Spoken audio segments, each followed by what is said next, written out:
Hello friends, good morning. നമ്മുടെ എല്ലാ TV സീരിയലിലേക്ക് എല്ലാവർക്കും സ്വാഗതം. അങ്ങനെ കിരണും ആദർശം കൂടെ സംസാരിക്കുകയാണ്. അപ്പോൾ ഇപ്പം ഞങ്ങളും കുറേ പ്രശ്നത്തിലൂടെ കടന്നു പോവുകയാണെന്നും അതുപോലെ നിൻ്റെ സഹായം ഞങ്ങൾക്കും വേണ്ടി വരുമെന്ന കാര്യം ആദർശിനോട് കിരൺ പറയുക.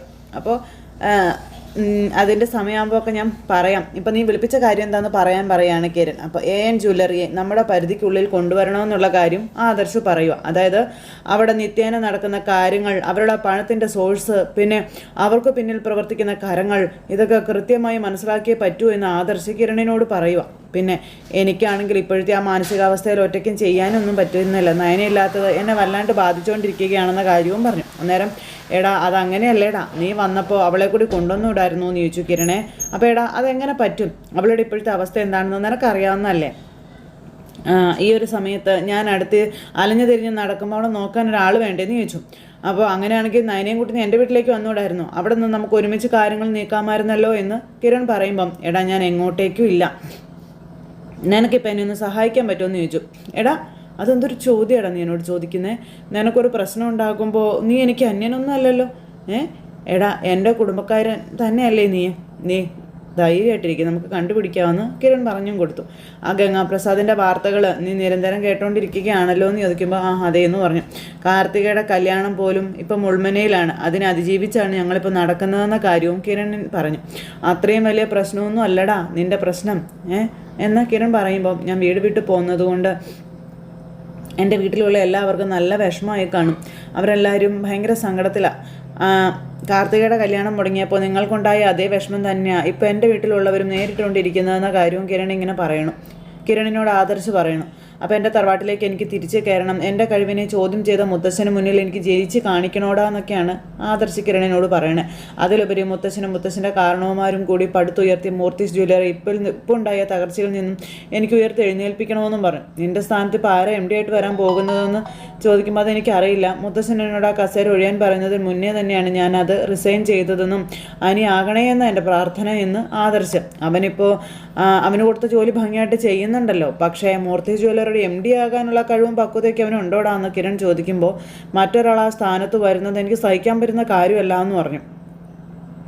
പക്ഷേ എല്ലാം മുത്തശ്ശൻ്റെ തീരുമാനങ്ങളാണെന്നും അത് എന്തെങ്കിലും ആയിക്കോട്ടെ എന്നൊക്കെ പറയാം. പിന്നെ ഇനിയിപ്പോൾ MD സ്ഥാനം തിരിച്ച് കിട്ടിയില്ലെങ്കിൽ എനിക്ക് കുഴപ്പമൊന്നുമില്ല, എനിക്ക് എന്നെയും എൻ്റെ കുടുംബത്തെയും തകർക്കുന്നവരെ വേരോടെ പിഴുതെറിയണമെന്നും ആദർശ് പറയാം. അളിയാ നീ ധൈര്യമായിട്ടിരിക്കെ, നമുക്ക് ഒന്നിച്ച് നിന്ന് പൊരുതാം, ഞാനുണ്ടടാ നിൻ്റെ കൂടെ എന്നും പറഞ്ഞ് ഇങ്ങനെ ഇരിക്കുന്നു. ഇത് കഴിഞ്ഞ് പിന്നെ മുത്തശ്ശനെയും മറ്റുള്ളവരെയൊക്കെയാണ് കാണിക്കുന്നത്. മുത്തശ്ശനെ അവിടെ സങ്കടപ്പെട്ടിരിക്കുമ്പോൾ സൈഡിൽ ഇങ്ങനെ ചെരിഞ്ഞ് നിന്ന് ഇങ്ങനെ അഭിനയിച്ച് തകർത്തുകൊണ്ട് ഇങ്ങനെ നിൽക്കുക കേട്ടോ. അപ്പോഴത്തേക്കും ദേവയാനിയും ജയനും കൂടി അങ്ങോട്ടേക്ക് ഇറങ്ങി വന്നു. ജലജ അച്ഛന് കുടിക്കാൻ വെള്ളം കൊണ്ടുപോയി കൊടുത്തു. അപ്പോൾ അച്ഛാ ദേ ഒരുത്തൻ നിൽക്കുന്നു. പവിയെ കണ്ടപ്പോൾ ദേവയാനിക്ക് ദേഷ്യം വന്നു.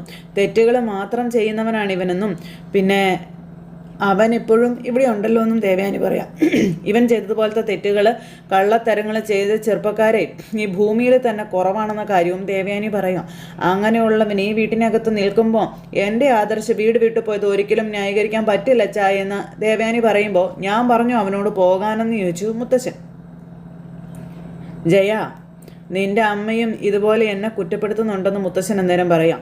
MD സ്ഥാനം ആദർശ് സ്വയം രാജിവെക്കുകയായിരുന്നു എന്നും ഇനിയിപ്പോൾ അവൻ അങ്ങനെ ചെയ്തില്ലായിരുന്നെങ്കിൽ ഞാൻ അവനോട് പറഞ്ഞേനെ ആ സ്ഥാനം ഒഴിയാനായിട്ടെന്ന് മുത്തശ്ശൻ പറയുക. പക്ഷേ വീട് വിട്ട് പോകാൻ ഒരിക്കലും ഞാൻ അവനോട് പറഞ്ഞിട്ടില്ലെന്ന് പറയുമ്പം എന്തിനാ അച്ഛൻ പറയുന്നത്? അച്ഛൻ്റെ സംസാരം കേട്ട് കഴിഞ്ഞിട്ടുണ്ടെങ്കിൽ ആദർശിനെ പോലെ ആത്മാഭിമാനമുള്ള ഒരാൾ ഇവിടെ നിൽക്കില്ല എന്ന് ദേവയാനി അച്ഛനോട് പറയുക. അത് അമ്മയും പറയുന്നുണ്ടല്ലോ അച്ഛാ, ആത്മാഭിമാനം അവനേക്കാളും വ്രണപ്പെട്ടു പോയത് എൻ്റെയാണെന്ന കാര്യം മുത്തശ്ശൻ നേരെ അവിടെ ഇരുന്ന് ഇങ്ങനെ പറഞ്ഞു. അപ്പോൾ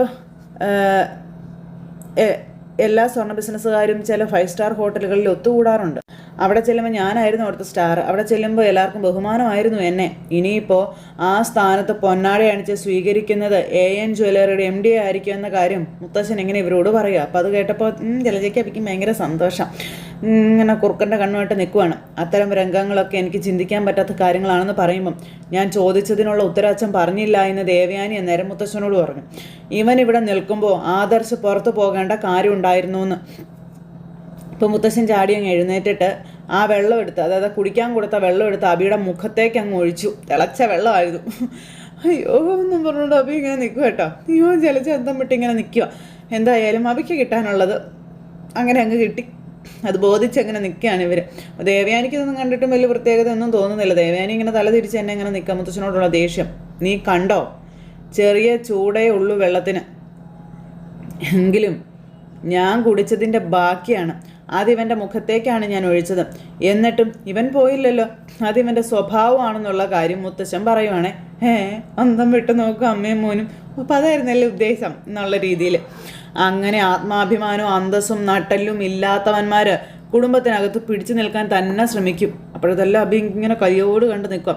പക്ഷെ അങ്ങനെയല്ല നിൻ്റെ മോൻ, അതുകൊണ്ടാണ് അവൻ പോയതെന്നുള്ള കാര്യം മുത്തശ്ശൻ ദേവയാനിയോട് പറയുന്നു. എന്നും പറഞ്ഞോട് ജലജയെ നിൽക്കാം. അച്ഛൻ്റെ ഭാഗം പറഞ്ഞല്ലോ എന്ന് ജയൻ അന്നേരം പറയാം. ആദർശ് അവൻ്റെ സ്വന്തം തീരുമാനപ്രകാരമാണ് ഇവിടെ നിന്ന് ഇറങ്ങിപ്പോയത്. അതിന് അച്ഛനെ എന്തിനാണ് നീ വിമർശിക്കുന്നത് എന്ന് ജയൻ ചോദിക്കുമ്പം ആദർശ് പോയപ്പോൾ മനസ്സ് നൊന്ത് കരയുന്ന ഒരു പെൺകുട്ടി ഇവിടെ ഉണ്ടെന്നും അവളെ പറ്റി ഇവിടെ ആരും ആലോചിക്കുന്നില്ല എന്നും ദേവയാനി പറയാം. അതിനെന്താ അച്ഛൻ ഒരു മറുപടിയും പറയാത്തത് എന്ന് ദേവയാനി അച്ഛനോട് ചോദിച്ചു. വലിയേറെ നിൽക്കുക നമ്മുടെ അഭിയും ജലജയും. അങ്ങനെ ചോദിച്ചപ്പോൾ ഒന്നും മിണ്ടാതെ അച്ഛൻ അവിടെ നിന്ന് അങ്ങോട്ടേക്ക് പോയി. ഏട്ടത്തി പറയുന്നതിലും കാര്യമില്ല ഏട്ടാ എന്ന് ജലജ ചോദിക്കുമ്പോൾ മിണ്ടരുത് നീ എന്ന് ജയൻ ജലജയോട് പറഞ്ഞു. ഇവൻ്റെ മുഖത്തിപ്പോൾ ചെറിയ ചൂടുവെള്ളമാണ് വീണത്, ഇനി നീ സംസാരിച്ചാ തിളച്ച വെള്ളമായിരിക്കും അവൻ്റെ മുഖത്ത് വീഴാൻ പോകുന്നതെന്നും പറഞ്ഞ് ജലജയോട് ജയൻ പറഞ്ഞു. എടാ ഇപ്പം ഈ തറവാടിനുണ്ടാകുന്ന പരാജയത്തിനൊക്കെ നിനക്കും പങ്കുണ്ടെങ്കിൽ വെട്ടിക്കീറും നിന്നെ ഞാനെന്ന് അബിയോട് ജയൻ പറയുക. അത് കേട്ടപ്പോഴത്തേക്കും അയ്യോ പേടിച്ച് വിറച്ച് നിൽക്കുക അബി അമ്മയെ ഇങ്ങനെ നോക്കിക്കൊണ്ട്. ദേവയാനി ഇവനെ കൊല്ലാനുള്ള കലിയോടുകൂടി നോക്കി നിൽക്കുക. അത്രയും പറഞ്ഞിട്ട് ജയനോട് അങ്ങ് പോയിട്ടോ. ഇത് എൻ്റെ മുഖത്ത് അന്നേരത്തേക്ക് ദേവയാനി അങ്ങ് പോയി. എൻ്റെ മുഖത്ത് വെള്ളം ഒഴിച്ചത് കണ്ടില്ല അമ്മയും ചോദിക്കുമ്പോൾ ഇപ്പം ചൂടുവെള്ളമല്ലേ വീണുള്ളൂ, ഇനി തിളച്ച വെള്ളം വീണാലും കുഴപ്പമൊന്നുമില്ലടാ, കാരണം ഇങ്ങനെയൊക്കെ ചെയ്താലേ അതിൻ്റെ ഇരട്ടിയായിട്ട് എല്ലാം കരഞ്ഞുകൊണ്ട് നടക്കുള്ളൂ എന്നൊക്കെ പറഞ്ഞുകൊണ്ട് ജലജ. അച്ഛനെ സപ്പോർട്ട് ചെയ്യുന്നുണ്ടെങ്കിലും ഇപ്പം നിന്നോട് ചൂടായിട്ട് പോയ ആളുണ്ടല്ലോ നിൻ്റെ അമ്മാവൻ, അയാൾക്ക് നല്ല വിഷമമുണ്ട് മോൻ ഇവിടെ നിന്ന് പോയതിൽ. അതിൻ്റെ അമർഷം അയാളെ കാണിക്കുന്നത്. അതുമാത്രമല്ലടാ, പുതിയ MD വരാൻ പോവുമല്ലേ, അതൊന്നും അവർക്ക് സഹിക്കുന്ന കാര്യമല്ലടാ എന്നൊക്കെ ജലജ ഇങ്ങനെ പറഞ്ഞു. എല്ലാവരും കിടന്ന് കുറഞ്ഞങ്ങ് മെഴുകട്ടെ, അതിനിടയ്ക്ക് നമുക്കിങ്ങനെ ചെറിയ തട്ടലും മുട്ടലൊക്കെ കിട്ടിയാലും അതൊന്നും നീ കാര്യമൊക്കെ പോകണ്ടെന്ന് പറഞ്ഞു. അമ്മേ ഇതൊക്കെ ചെറുതാ, ഇനി വലുത് വരാൻ കിടക്കുന്നതേ ഉള്ളൂ എന്ന് അഭി ജലജയോട് പറയണു. മൂർത്തീസ് ജ്വല്ലറി ഇനിയൊരു പേരായിട്ട് അവശേഷിക്കത്തേ ഉള്ളൂ എന്ന് അഭി പറയണു. AN ജ്വല്ലറി കത്തിക്കും എന്ന് വെച്ചാൽ മൂർത്തീസ് ജ്വല്ലറിക്ക് AN ജ്വല്ലറി തീയിട്ട് കഴിഞ്ഞു എന്നർത്ഥം എന്നും പറഞ്ഞുകൊണ്ടിങ്ങനെ അമ്മയും മോനും കൂടെ ഭയങ്കര പ്രതീക്ഷയായിട്ട് നിൽക്കുക. പിന്നെ കാണിക്കുന്ന നമ്മുടെ ആദർശനെ കാണാൻ നന്ദു വീട്ടിലേക്ക് വന്നു. ആദർശേട്ടൻ എന്താ ഇവിടെ ഇങ്ങനെയൊക്കെ? അന്ന് ആദർശേട്ടൻ പോയ ഡീല് നടന്നില്ല എന്ന് അറിഞ്ഞു. അതിനുശേഷം മുത്തശ്ശനായിട്ട് എന്തെങ്കിലും പ്രശ്നം ഉണ്ടായോ ആദർശേട്ടാ എന്നൊക്കെ നന്ദു ചോദിക്കുമ്പം നന്ദു ഞാൻ എൻ്റെ സ്വന്തം ഇഷ്ടപ്രകാരം വീട്ടിൽ നിന്ന് ഇറങ്ങിയതാ. അങ്ങനെ ഇറങ്ങുന്നതിന് മുന്നേ തന്നെ ഞാൻ MD സ്ഥാനവും രാജിവെച്ചു. അതിപ്പോൾ രാജിവെച്ചില്ലെങ്കിലും എന്നോട് മുത്തശ്ശൻ ഒഴിഞ്ഞു പോകാൻ പറയുമെന്ന് എനിക്കറിയാം. അങ്ങനെ പറയുന്നതിന് മുൻപ് ഞാനങ്ങ് ചെയ്തതാണെന്ന കാര്യവും ആദർശൻ നന്ദുവിനോട് പറഞ്ഞു. എന്നാലും വീട്ടിൽ നിന്ന് ഇറങ്ങിപ്പോരേണ്ട കാര്യമില്ലല്ലോ ആദർശേട്ടാ.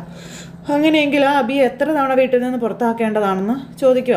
എന്നെ അവനെ ഒരേ മുഖത്തിൽ കെട്ടാൻ പറ്റുമോ നന്ദുവെന്ന് ആദർശൻ തന്നെ ചോദിക്കുകയാണ്. ഇവിടെ ഇപ്പോൾ കൂടുതൽ ചോദ്യങ്ങളൊന്നും നീ ചോദിക്കാനായിട്ട് നിൽക്കണ്ട. നയനയില്ലാത്തതിൻ്റെ വേദന അത് ഒരുപാടാണെന്നും അതുകൊണ്ട് എനിക്ക് ഒരുപാട് നാൾ മാറി നിൽക്കാനൊന്നും പറ്റില്ല എന്നും ആദർശ് പറയാം. നന്ദു എന്നെ ഒന്ന് ഹെൽപ്പ് ചെയ്യണമെന്ന് പറഞ്ഞു.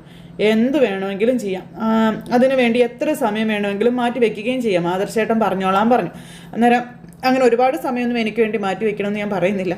AN ജ്വല്ലറിയാണ് ഇതുവരെ ഞങ്ങൾക്കാർക്കും പരിചയമില്ലാത്ത ചില കളികളൊക്കെ കളിച്ചുകൊണ്ടിരിക്കുന്നത്. എന്നെ മുംബൈയിൽ ചതിച്ചതും അവരാ. മുംബൈ പോലീസുമായി ബന്ധപ്പെട്ട ഗെയ്ന എന്ന പെൺകുട്ടിയുടെ ഒരു ഡീറ്റെയിൽസ് എടുക്കാനായിട്ട് ശ്രമിക്കണമെന്നുള്ള കാര്യം പറയുകയാണ്. പിന്നെ അവളാ എനിക്ക് ജ്യൂസിൽ മരുന്ന് കലർത്തി തന്നതെന്നും ഒരു 9 മണിക്ക് കിടന്ന് ഞാൻ അടുത്ത ദിവസം രാവിലെ 11 മണിക്കാണ് ഉണർന്നതെന്നുള്ള കാര്യവും ആദർശ് പറഞ്ഞു. ഏകദേശം 14 മണിക്കൂറാണ് ഞാൻ ഉറങ്ങിയത്.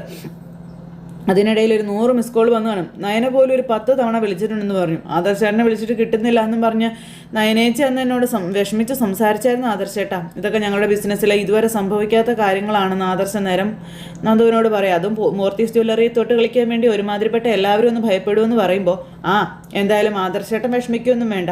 AN ജ്വല്ലറിയെ പറ്റിയും ഗ്രീന എന്ന പെൺകുട്ടിയെ പറ്റിയുമുള്ള ഡീറ്റെയിൽസ് ഞാൻ കളക്ട് ചെയ്യാൻ ശ്രമിച്ചോളാമെന്ന് പറഞ്ഞു. പിന്നെ ഈ ഗ്രീനെ മുംബൈയിൽ വെച്ച് പരിചയപ്പെട്ടതാണ് ചെറിയൊരു തടസ്സമായി നിൽക്കുന്നതെന്ന് പറയുമ്പം എന്തായാലും നന്ദുവിൻ്റെ അധികാരം വെച്ച് നന്ദുവിന് ചെയ്യാൻ പറ്റുന്നതൊക്കെ ഒന്ന് ചെയ്യേ. പിന്നെ കിരണിൻ എൻ്റെ കൂട്ടിനുണ്ട്. ഈ സിറ്റിയിൽ എന്നെക്കാളും കോണ്ടാക്റ്റ് അവനുണ്ട്. കൺസ്ട്രക്ഷൻ ഫീൽഡ് ആയതുകൊണ്ട് ഒരുപാട് ആൾക്കാരുമായിട്ട് അവന് നല്ല കണക്ഷനും ഉണ്ടെന്ന് പറഞ്ഞു. അതൊക്കെ കൂടുതൽ ഗുണം ചെയ്യുമെന്നാണ് എൻ്റെ വിശ്വാസമെന്നും പറയാം നമ്മുടെ ആദർശ്. നന്ദു, ഒരു കാര്യം എല്ലാവരും മനസ്സിലാക്കും, ചതിയിലൂടെയല്ല അത് മൂർത്തി ജ്വല്ലറി തകർക്കാൻ ആർക്കും കഴിയില്ല എന്നുള്ള കാര്യം ആദർശ് പറഞ്ഞപ്പം അതിൽ അബിക്ക് എന്തുമാത്രം പങ്ക് കാണും ആദർശേട്ടാന്ന് നന്ദു ചോദിക്കും. അപ്പം അതേപ്പറ്റിയൊന്നും കൃത്യമായി എനിക്കറിയില്ല എന്നും ആദർശ് പറഞ്ഞു. അവനല്ലേ കള്ളക്കടത്ത് സ്വർണം മൂർത്തീസ് ജ്വല്ലറി വഴി വിറ്റതെന്ന് ചോദിക്കുകയാണ് നന്ദു. അതിൽ AN ജ്വല്ലറിക്ക് എന്തെങ്കിലും പങ്ക് കാണുമെന്നൊക്കെ ചോദിക്കുമ്പം അതിനുള്ള സാധ്യതയൊക്കെ ഒരുപാടാണെന്ന് പറഞ്ഞു. എന്നിട്ട് അവൻ തന്നെയായിരിക്കും നവ്യേച്ചി AN ജ്വല്ലറിയുടെ മോഡലാക്കി വിട്ടതെന്ന കാര്യവും നന്ദു പറയണു. ദേ നോക്ക്, അവനെ ആ തറവാട്ടിൽ നിർത്തുന്നത് അപകടമാണ് കേട്ടോ ആദർശേട്ടാ എന്ന് നന്ദു ആദർശനോട് പറയാം. ഇതൊക്കെ അവൻ്റെയും കൂടി ബുദ്ധിയാണെങ്കിൽ ഇനി അവന് സ്ഥിരമായിട്ട് ജയിലിൽ കിടത്താനുള്ള അവസരം ഞാനായിട്ട് ഉണ്ടാക്കിയെടുക്കുമെന്നും നന്ദു പറഞ്ഞിട്ട് എന്തായാലും ആദർശേട്ടൻ വിഷമിക്കേണ്ട, ഞാൻ പരമാവധി ശ്രമിക്കാമെന്നും പറഞ്ഞു നന്ദു അവിടുന്ന് യാത്ര പറഞ്ഞിങ്ങനെ പോരുവാണ്. അതിനുശേഷം പിന്നെ നന്ദു വീട്ടിലേക്ക് വന്നു. അച്ഛനോടും അമ്മയോടും വിവരങ്ങളെല്ലാം പറയുക. അപ്പോൾ ആദർശേട്ടൻ മൂർത്തീസ് ജ്വല്ലറിയും അനന്തപുരി തറവാടും പഴയ പ്രതാപത്തിലേക്ക് തിരിച്ചു കൊണ്ടുവരാൻ വേണ്ടിയിട്ടാണ് വീട് വിട്ട് ഇറങ്ങി പോകുന്നതെന്നും അതിന് ശ്രമിക്കുന്നതെന്നുള്ള കാര്യം നന്ദു അച്ഛനോടും അമ്മയോടും പറഞ്ഞു. ആദർശ് പോയപ്പോൾ എന്തുകൊണ്ടാണ് നന്ദു നയനയെ കൊണ്ടുപോകാതിരുന്നത്? മോൾക്ക് ആദർശില്ലാതെ പിടിച്ചു നിൽക്കാൻ പറ്റുമെന്ന് ചോദിക്കുമ്പം നയനേച്ചിയുടെ വയറ്റിൽ ഒരു കുഞ്ഞില്ലായിരുന്നെങ്കിൽ ഉറപ്പായും ആദർശേട്ടൻ നയനേച്ചിയും കൂടെ കൂട്ടിയേനെ എന്ന കാര്യം നന്ദു പറയുക. ഇപ്പോഴത്തെ കണ്ടീഷനിൽ ആദർശേട്ടനൊപ്പം നയനേച്ചി പോയാൽ ചേച്ചി ആരാമേ നോക്കാമെന്ന് ചോദിച്ചു. അതിനെന്താ, ഞാൻ വേണമെങ്കിൽ പോയി കൂട്ടി നിൽക്കുമല്ലോ എന്ന് കനക പറഞ്ഞു. അങ്ങനെയെങ്കിൽ നമുക്ക് പോയി ഇവിടെ വന്ന് നിൽക്കാൻ ആദർശനോട് പറയാം. ഇത് ആദർശിൻ്റെയും വീടല്ലേ, നയനമോളും ഇവിടെ വന്ന് നിൽക്കും, അത് പിന്നെ അവൾക്കും ഒരു സന്തോഷമായിരിക്കുമെന്ന് ഗോവിന്ദേട്ടൻ പറയുമ്പം നമ്മുടെ നന്ദു, ഞാനേ ഇങ്ങോട്ട് ആദർശേട്ടനെ ക്ഷണിച്ചതായിരുന്നു അമ്മ, എന്നാൽ അത് വേണ്ടെന്ന് ആദർശേട്ടൻ പറഞ്ഞത്. ആദർശേട്ടൻ രണ്ടും കൽപ്പിച്ച് തന്നെ അമ്മ വീട് വിട്ട് പോയിരിക്കുന്നേ. ഇനിയിപ്പോൾ ഏത് രീതിയിലാണ് ആദർശേട്ടനെ സഹായിക്കാൻ പറ്റുന്നതെന്ന് ഞാൻ നോക്കുന്നതെന്ന് പറഞ്ഞപ്പോൾ ചിലപ്പോൾ ആദർശമോൻ്റെ അമ്മയുള്ളത് കൊണ്ടായിരിക്കും നയനമോള് കൂടെ പോകാതിരുന്നതെന്ന് കനക പറയാം. അല്ല ചേച്ചി വിളിച്ചില്ലേ അച്ഛനും അമ്മയും? ഇല്ല മോളെ, ഞങ്ങൾ വിളിച്ചില്ല എന്ന് പറഞ്ഞു. ദേ എങ്ങനെയാണ് മോളെ അവളെ വിളിക്കുന്നത്? അവൾ ആകെ തകർന്നിരിക്കുകയായിരിക്കും. ആദർശമോനാണെങ്കിൽ ഇപ്പോൾ വീട് വിട്ട് പോവുകയും ചെയ്തു. പിന്നെ ആ ജലജയ മോനും അവിടെ കിടന്ന് സന്തോഷം കൊണ്ട് തുള്ളിച്ചാടുകയായിരിക്കും ഇപ്പം എന്നൊക്കെ കനക ഇങ്ങനെ ഇരുന്ന് നേരം പറയുവാണ്. അതിനേക്കാളും സന്തോഷിക്കുന്നതേ അമ്മയുടെ മൂത്ത മോളായിരിക്കുമെന്ന് നന്ദു അന്നേരം ഇവരോട് പറയാം.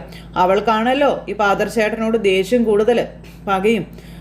ഗോവിന്ദേട്ടാ, ദേ നമുക്ക് അങ്ങോട്ട് പോയി സത്യമെല്ലാം അങ്ങോട്ട് വിളിച്ച് പറഞ്ഞാലോ എന്ന് ഗോവിന്ദേട്ടനോട് കനക. അങ്ങനെ ആരും ഇപ്പം കയറി സന്തോഷിക്കണ്ടെന്ന് കനക പറയുമ്പോൾ ഇപ്പം തന്നെ വീട്ടിലുള്ളവർ ആദർശം പോയതിൻ്റെ ആ ഒരു ഷോക്കിൽ നടക്കാം. അതിൻ്റെ കൂടെ ഇനി വീണ്ടും പ്രശ്നങ്ങൾ അവിടെ ഉണ്ടാക്കണോ എന്ന് ചോദിച്ചു ഗോവിന്ദേട്ടനെ.